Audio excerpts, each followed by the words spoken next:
Australia میں بچوں کے لیے سوشل میڈیا پر پابندی نے عالمی سطح پر توجہ حاصل کی تھی۔ دنیا بھر کی حکومتیں اسی طرح کی پالیسیاں نافذ کرنے پر غور کر رہی ہیں، جس میں زیادہ امکان یہی ہے کہ برطانیہ اگلا ملک ہوگا۔ یہ پابندی 10 دسمبر سے آسٹریلیا میں نافذ العمل ہے۔ اس میں بڑی سوشل میڈیا پلیٹ فارم شامل ہے، جیسا کہ یوٹیوب، انسٹاگرام، ایکس اور ٹک ٹاک وغیرہ۔ ان تمام پلیٹ فارم کو عمر کی تصدیق کے نظام نافذ کرنے پر مجبور کیا گیا ہے تاکہ 16 سال سے کم عمر افراد اکاؤنٹ نہ بنا سکیں، اور خلاف ورزی کی صورت میں کمپنیوں کو 49.5 ملین آسٹریلوی ڈالر یعنی 32 ملین امریکی ڈالر تک جرمانہ ہوگا۔ وہ دیگر ممالک جو 16 سال سے کم عمر بچوں کے لیے سوشل میڈیا پر پابندی پر غور کر رہے ہیں، ان میں برطانیہ، France, Denmark, Spain, Germany, Italy اور یونان شامل ہے، یعنی یورپ کے کئی ممالک شامل ہیں۔ امریکہ اس ٹرینڈ میں پیچھے ہے، جہاں قومی سطح پر پابندی کا امکان بہت ہی کم ہے، لیکن چند سالوں میں کچھ امریکی ریاستیں ایسی پالیسیاں نافذ کریں گی۔ فی الحال کیلیفورنیا اور ٹیکساس میں قانون ساز 2026 میں ریاستی سطح پر پابندی کے نفاذ کا امکان زیر غور ہے۔ تاہم ایسی پابندی نافذ کرنے والی حکومتیں ٹیکنالوجی کی بڑی کمپنیوں کی مزاحمت کا سامنا بھی کر سکتی ہیں، ان کے کیسز کا سامنا کر سکتی ہیں۔ ان تمام حکومتوں کا کہنا ہے کہ ہم مسلسل دیکھ رہے ہیں کہ جتنا زیادہ وقت بچے اسمارٹ فون اور سوشل میڈیا پر گزارتے ہیں، اتنے ہی زیادہ منفی اثرات ان کی ذہنی صحت پر پڑتے ہیں۔ امریکہ اور ایران کے درمیان گزشتہ دنوں عروج پر پہنچنے والی کشیدگی کے دوران ایک نئی پیش رفت سامنے آئی ہے، جس میں انکشاف ہوا ہے کہ ایک خفیہ پیغام نے خطے کو ایک بڑی عسکری کارروائی سے بچا لیا۔ امریکی اخبار واشنگٹن پوسٹ کی رپورٹ میں بتایا گیا ہے کہ گزشتہ ہفتے کے وسط میں ایک ایسی رات بھی آئی جب پورا خطہ شدید مشکل اور بے چین میں مبتلا تھا۔ تاہم ایران کی جانب سے بھیجا گیا ایک خفیہ ٹیکسٹ پیغام امریکی صدر ٹرمپ کو ایران کے خلاف وسیع پیمانے پر فوجی حملوں کا حکم دینے سے روکنے کا باعث بنا۔ واشنگٹن پوسٹ لکھتا ہے کہ یہ ممکنہ کارروائی ایران میں عوامی احتجاج کو کچلنے کے رد عمل میں کی جانی تھی، تاہم آخری لمحے میں حالات نے نیا رخ اختیار کر لیا۔ واشنگٹن پوسٹ لکھتا ہے کہ امریکہ نے ایران کی جانب سے صدر ٹرمپ کی مقرر کردہ سرخ لکیر عبور کیے جانے کے بعد جو مظاہرین کے تحفظ سے متعلق تھی، جوابی کارروائی کے لیے اپنی عسکری تیاریاں مکمل کر لی تھیں۔ ان تیاریوں میں سینٹرل کمانڈ کے دائرہ کار میں آنے والے علاقے کی جانب جنگی بحری جہازوں کی تعیناتی اور قطر میں واقع العدید بیس پر الرٹ کی سطح پر اضافہ شامل تھا۔ اسی دوران CIA کے سربراہ نے صدر ٹرمپ کو خفیہ زمینی رپورٹس اور ویڈیو فوٹیج سے آگاہ کیا، جن میں ایرانی مظاہرین کے خلاف اقدامات کی تفصیل موجود تھی۔ رپورٹ میں انکشاف کیا گیا کہ ایرانی وزیر خارجہ عباس عراقچی نے پس پردہ رابطے کے ایک ذریعے کا سہارا لیتے ہوئے امریکی خصوصی ایلچی کو ایک ٹیکسٹ پیغام بھیجا۔ اس پیغام میں ایران کی جانب سے مظاہرین کو مارنے کو فوری طور پر روکنے اور احتجاجی تحریک کے تقریباً 800 گرفتار رہنماؤں کے خلاف طے شدہ سزاؤں کو منسوخ کرنے کی غیر متوقع یقین دہانی کروائی گئی تھی۔ امریکی حکام کے حوالے سے بتایا گیا ہے کہ اس پیغام نے صورتحال کو دھماکہ خیز رخ اختیار کرنے سے روک دیا۔ صدر ٹرمپ نے ایران کے وعدوں پر عمل درآمد کا جائزہ لینے کے لیے فوجی کارروائی مؤخر کرنے کا فیصلہ کر لیا اور بعد میں صحافیوں سے گفتگو میں کہا کہ ہم دیکھیں گے اور انتظار کریں گے۔ ساتھ ہی یہ بھی اشارہ دیا کہ انہیں دوسرے فریق کی جانب سے تشدد رکنے کی اطلاعات ملی ہیں۔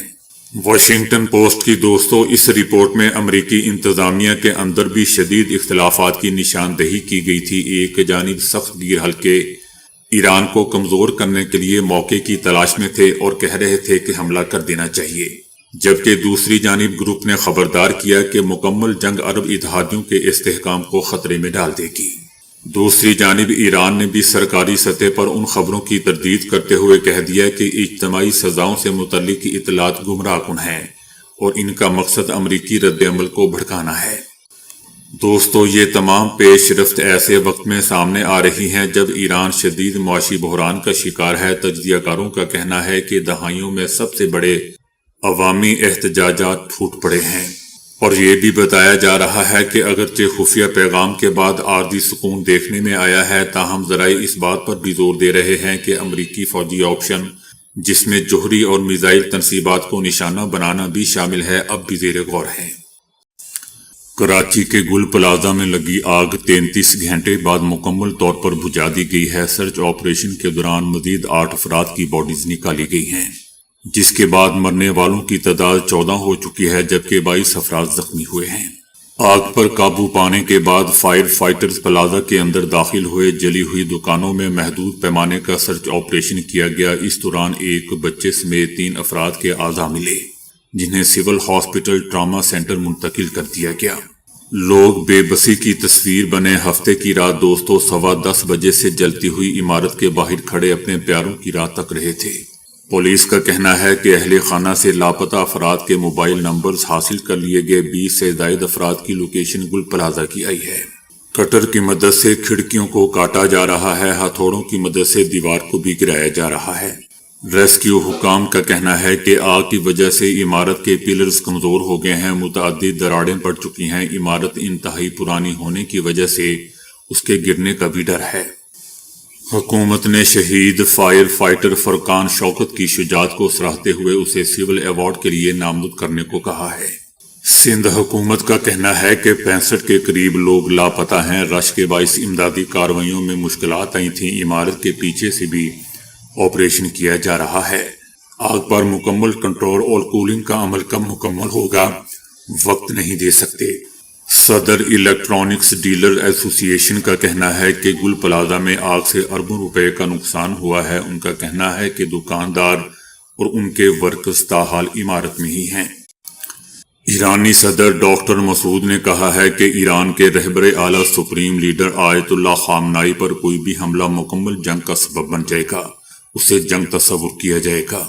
اسرائیل کے لیے سابق امریکی سفیر کے صدر ٹرمپ کی جانب سے ایرانی سپریم لیڈر آیت اللہ خامنائی کو شہید کرنے کی کوشش کے دعوے پر رد عمل دیتے ہوئے ایرانی صدر ڈاکٹر مسعود کا کہنا تھا کہ ایرانی عوام کی مشکلوں اور پریشانیوں کی وجہ امریکہ اور اس کے اتحادیوں کی طویل عرصے سے عائد غیر انسانی پابندیاں ہیں۔ ایرانی صدر کا کہنا تھا کہ سپریم لیڈر کے خلاف کوئی بھی جارحیت ایرانی قوم کے خلاف مکمل جنگ کے مترادف ہوگا۔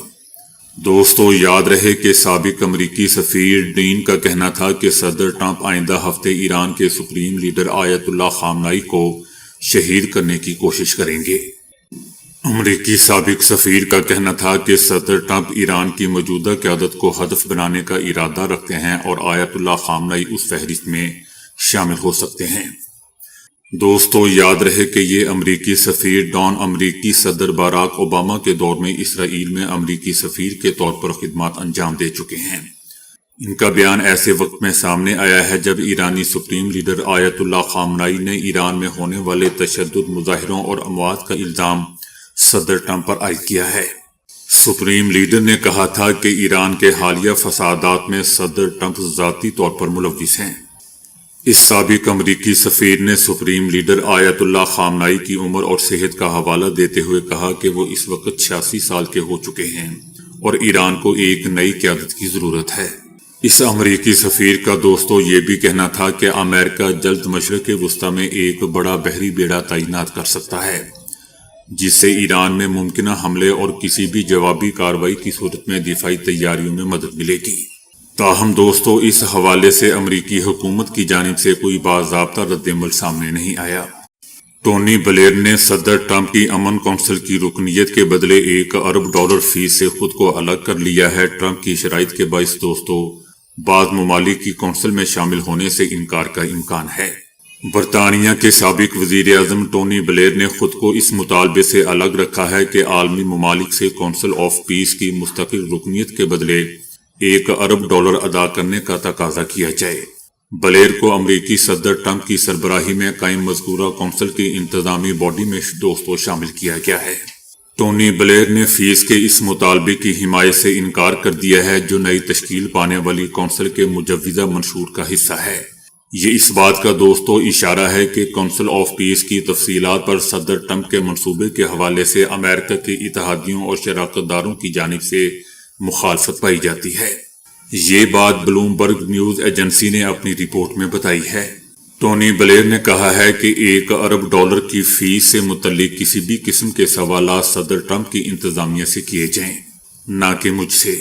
دوستو، کچھ دیگر ممالک اصولی طور پر کونسل آف پیس میں شامل ہونے پر آمادہ ہو سکتے ہیں، تاہم وہ مستقل رکنیت کے لیے فیس ادا کرنے کو قبول نہیں کریں گے، کیونکہ ٹرمپ دوستو ہر بات کو پیسوں میں ہی تولتا ہے۔